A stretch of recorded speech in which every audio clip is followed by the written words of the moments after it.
Hey guys, sorry that today's lesson's coming in a little bit late. This week, you're not going to be learning anything new. We're just going to be taking what we've already learned and seeing how do we apply it to problems that are a little bit more difficult or possibly don't give you actual numbers of people or things, but they give you the probabilities or percentages. So the first example. The following table represents the highest educational attainment of an all-adult residence in a certain town. That means what was the highest level of education they got? Was it high school? Did they finish a bachelor's degree? Did they go to graduate school and get a master's? If a resident who is aged 40 to 49 is chosen at random, so we're saying if somebody in this age group is randomly chosen, what's the probability that they have completed a bachelor's degree and no more? Okay? So, since it says if a resident who is age 40 to 49, that means I'm only looking in that age group. So this is conditional probability because it's limiting the total that I'm looking at. It's changing the world in which I'm looking. I'm not looking at all the people, okay? So I'm not looking at this. I'm going to be looking at just this age group, meaning that this is the total number of people that I can be looking at. So now we're finding the probability that they completed a bachelor's degree and no more. So those who completed a bachelor's and nothing else is 1350. And the total, again, is in this world is 4355. So it would be 1350 over 4355. And that's how you get this probability. But since they say they want the answer rounded to the nearest thousandths, I'm going to take it and I'm going to convert it to a decimal. We're going to be looking at a lot of decimals in these practice problems. So I do 1350 divided by 4355, and I get approximately 0.309988. Remember, you always put 6 decimal places. Now it wants it rounded to the nearest thousandths. It didn't ask for a percent, so I'm keeping it as a decimal. So tenths, hundredths, thousandths. So that's going to be that. So I look at the next number, and that next number tells it to go up. So instead of 0.309, it's going to go up to 0.310. So 0.310 would be the probability that I would enter. Okay, let's do another practice problem. The following table represents the highest educational attainment of all adults in a certain town. Same situation. If a resident who is aged 30 to 39 is chosen at random, what's the probability that they've completed a bachelor's or master's degree? Well, what's the world I'm living in now? It's those aged 30 to 39. So I'm only looking in that world. So I'm only inside of here. I don't worry about anything that's not in there. I'm looking within there the probability that they completed a bachelor's or a master's degree. So that's going to include bachelor's degree and master's degrees. That means I have to add those two together. So that's 1,589. So that's bachelor's or master's. You may remember that that's the symbol for or that we learned. Okay, haha, it looks like bum. And then the total is the total in that world, in that age group. Again, conditional probability, because I'm only looking within a subsection, a small world within the bigger world. And again, it says to the nearest thousand, so I'm going to divide that. I get 0.409747. Thousandths is 3 decimal places, so the next one tells it to go up, so it becomes 0.410. Okay, next problem. This one's a little bit different. At LaGuardia Airport for a certain nightly flight, the probability that it will rain is 0.1, and the probability that the flight will be delayed is 0.08. They don't give me a two-way table, so I'm going to be creating my own. So what's the two things that they talked about? They talked about raining, and they talked about being delayed. So I'm going to start setting it up. It can either rain, or it cannot rain.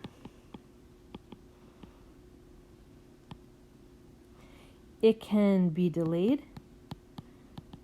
or it cannot be delayed, or we could say on time.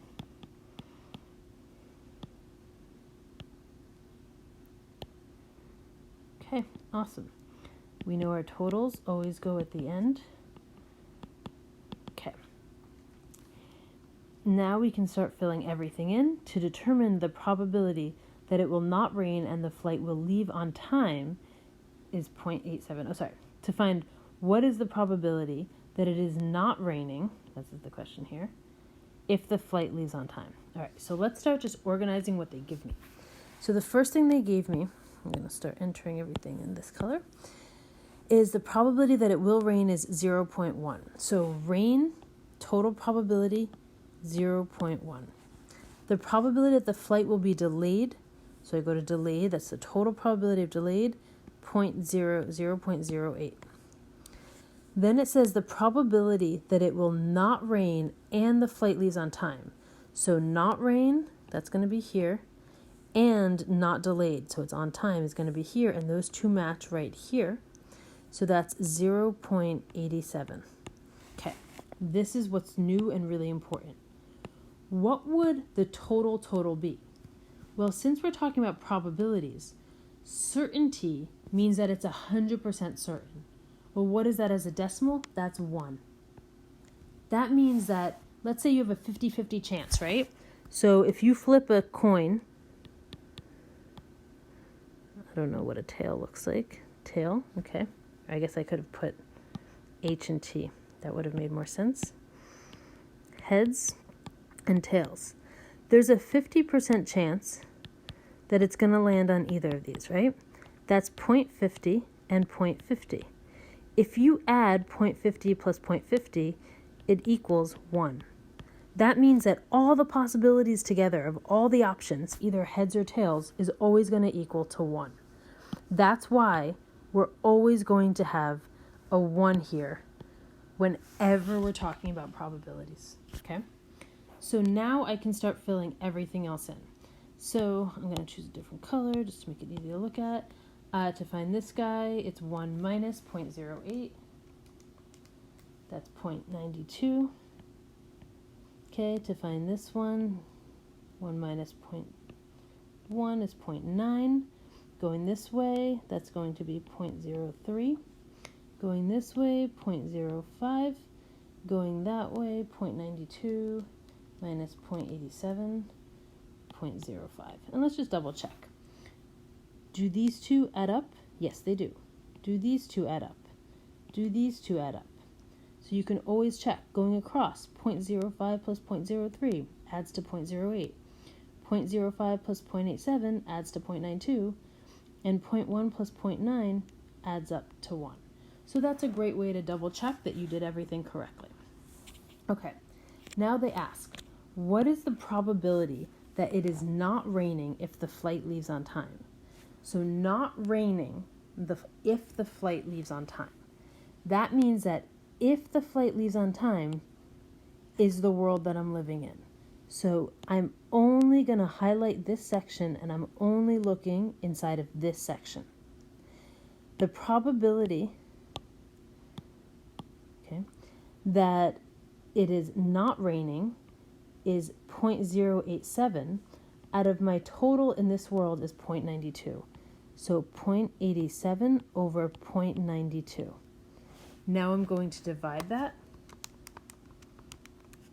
and I get 0.945652, and it says nearest thousand, so 3 numbers. The next one tells me to go up, so it's 0.946. That's almost a 1, meaning that that's a really high probability. Why does that make sense? The probability that it's not raining if the flight leaves on time. Well, if the flight's leaving on time, that means that there couldn't have been too many issues happening, right? There couldn't have been a sick passenger or different things that could cause it to be delayed. What's one of the main things that causes a flight to be delayed? Weather. So if it's leaving on time, there's an assumption that it's probably going to have good weather, and that would be not raining. So that makes sense that it's a really high probability. That's how you can just check the reasonableness of an answer. We're going to do 2 more just to make sure you understand this. Okay, baseball fans out there. This season, the probability that the Yankees will win a game is 0.5, and the probability that the Yankees will score 5 or more runs in a game is 0.55. The probabilities that the Yankees lose and score fewer than 5 runs is 0.33.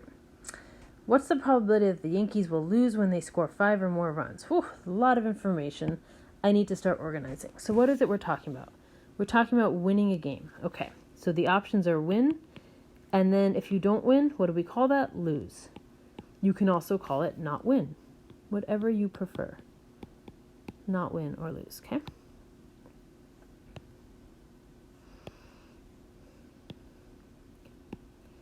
All right.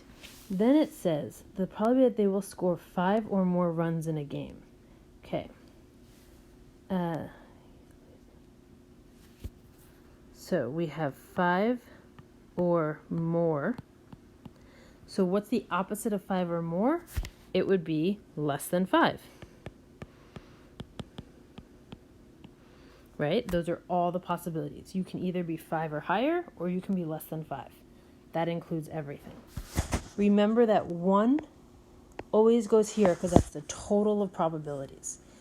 If things were given to me as percentages, so instead of decimals, if they had given me percentages, this would be 100%. Okay, but since it's probabilities, that's why it's a 1. Let's start filling in now. So the probability that the Yankees win a game is 0.5. So I go to win, 0.5. The probability that the Yankees score 5 or more is 0.55. Okay. The probability that the Yankees lose and score fewer than 5. So I go to lose, and I go to fewer than 5, less than 5, and that meets right here, and that's 0.33. And now I just fill everything else in. Okay, so right here would be 0.5. Right here would be 0.45. Trying to do math in my head really fast. 0.12. 0.38. Okay, and then lastly, 0.17. So again, the way I'm filling in is that the totals, right? The two numbers always have to add up to equal the total. So if I don't know one of them, I can just subtract to find it. And that's how I filled everything in. What is the probability that the Yankees will lose when they score 5 or more? So what's the key word here? When. When they score 5 or more runs.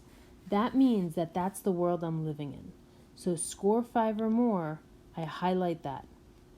That's where I'm going to be looking.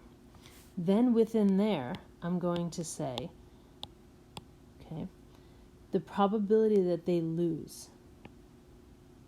And then my total is right here. So again, this is conditional probability, okay, because we're not looking at the total, we're looking at a smaller group within it.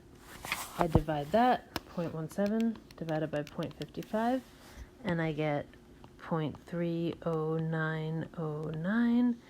I have 3 numbers because it says thousandths. The next one is a 0, tells me to stay the same. So it's 0.309. And that's how you do these problems. Good luck, have fun, and I will have office hours tomorrow if you have any questions.